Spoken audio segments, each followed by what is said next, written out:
Hello students, हम लोग अब सेक्शन बी को सॉल्व कर रहे हैं। तो सेक्शन बी में देखो पहला क्वेश्चन है ए और बी को हमने मिक्स किया। जब लिक्विड ए और लिक्विड बी को हमने मिक्स किया तो यहाँ पर क्या होगा, वो maximum on mixing so rise in temperature, temperature increase हो गया। Which type of definition so Raoult's law in their and why. देखो क्या होगा, जब आप मिक्स करते हो लिक्विड ए और बी को, ए एंड बी को, तो यहाँ पर क्या होता है कि यहाँ पर टेम्परेचर अगर इंक्रीज हुआ है तो टेम्परेचर इंक्रीज जब होगा बच्चों, जब आप नाइट्रिक एसिड को वाटर के अंदर डिजोल्व करोगे, मींस एसिड को आप वाटर के अंदर डिजोल्व करोगे। तो वाटर को जब एसिड के अंदर डिजोल्व करते हो तो यहाँ पर आपका होता है निगेटिवली डेविएटेड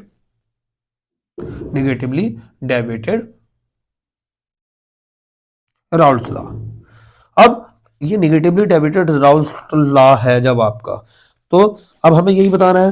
अब हमें ये बताना है विच टाइप ऑफ, ये क्यों क्यों शो करेगा। अब बच्चों जब इसने हीट रिलीज कर दी, तो हीट रिलीज कर दी तो इसका कुछ वॉल्यूम कम हो गया, तो इसलिए ये निगेटिवली डेविएटेड में आ जाएगा।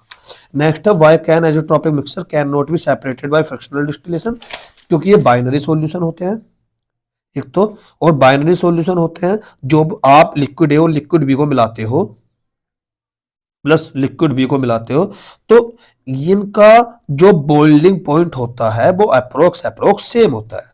तो इसलिए आप इनको फ्रैक्शनल डिस्टिलेशन से सेपरेट नहीं कर सकते, पॉइंट अप्रोक्स सेम। इसका एग्जांपल आपका हो जाएगा इथेनॉल इन वाटर।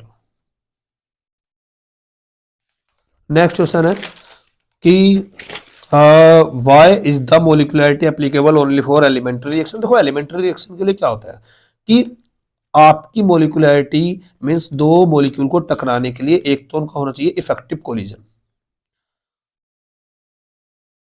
दूसरा होना चाहिए प्रॉपर डायरेक्शन। ये दो कंडीशन फुलफिल होंगी तब जाके आपका इफेक्टिव, तब जाके आपके मोलिक्यूल कंबाइन करेंगे। अब देखो जैसे फॉर एग्जांपल हम बात करें कि अगर यहाँ पर ये बोला गया ना एलिमेंट्री रिएक्शन के लिए मोलिकुलरिटी ही कैलकुलेट कर सकते हैं। मान लो चार दोस्त हैं, हमको स्टेशन पे जाना हो, तो हमारी क्या ही गारंटी होगी कि हम चारों के चारों सेम टाइम पर और सेम डायरेक्शन से आ रहे होंगे। कोई नहीं। तो इसीलिए इफेक्टिव कोलिजन नहीं हो पाता जब हम इसको कॉम्प्लेक्स रिएक्शन के लिए करते हैं या कॉम्प्लेक्स मॉलिक्यूल्स के लिए करते हैं।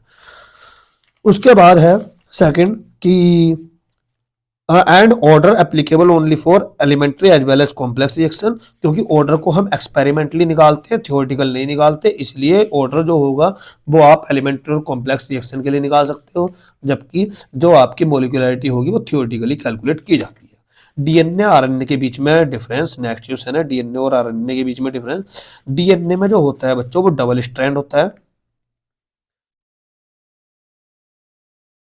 और जबकि आरएनए जो होता है वो सिंगल स्ट्रैंड होता है। दूसरा यहां पर जो आपके नाइट्रोजनियस बेस होते हैं वो ATGC होते हैं, जबकि यहां पर जो होते हैं AT और आपका UC या GU, यूरासिल प्रेजेंट होता है, यहां पर साइटोसिन प्रेजेंट होता है। नेक्स्ट क्वेश्चन है बच्चों आपका कि write the IUPAC name of the complex. हम कॉम्प्लेक्स बनाते लिखते हैं PTEN का होल ट्वाइस Cl2 और 2+, ये हमारे पास कॉम्प्लेक्स है।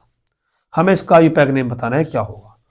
तो अब इसका यूपैक नेम बताना है तो आप ही बताओ। देखो सबसे पहले हम नाम देते हैं लिगेंड को, पॉजिटिव स्फीयर के अंदर है तो पहले ये हो जाएगा। अब देखो दो है यहाँ पर और इसके बीच में नंबर आता है, तो इसके लिए लगाएंगे आप 20।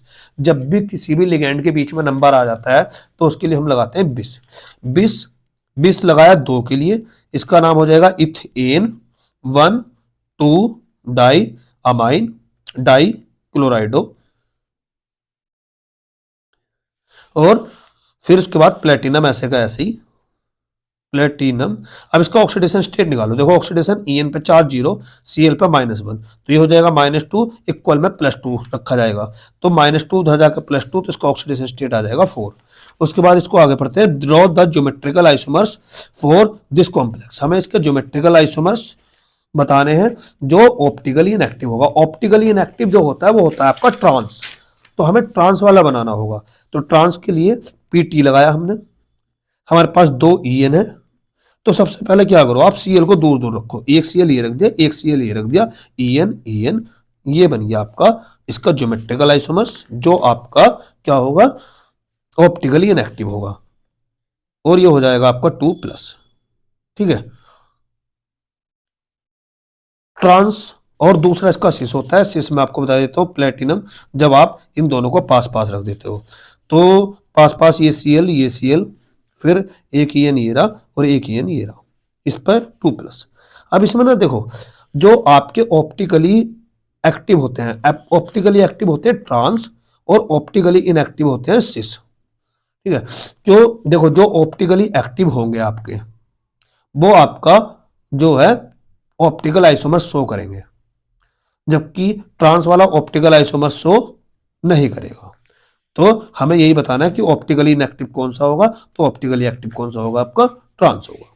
Next, write the formula of coordination compound pentaammine carbonate, pentaammine carbonate cobalt, carbonate cobalt third chloride.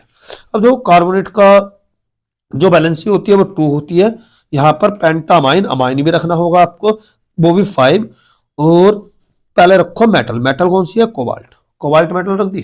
फिर उसके बाद यहां पर देखो पेंटामाइन NH3 रखो 5 रख दिए, उसके बाद एक कोबाल्ट रख दो,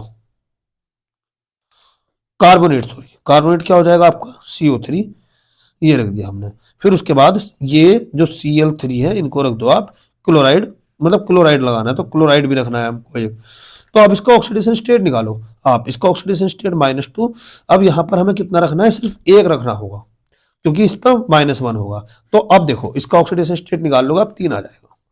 ठीक है, तो ये इसका जो हो जाएगा, हमें फॉर्मूला बनाना था, फॉर्मूला हमने बना दिया।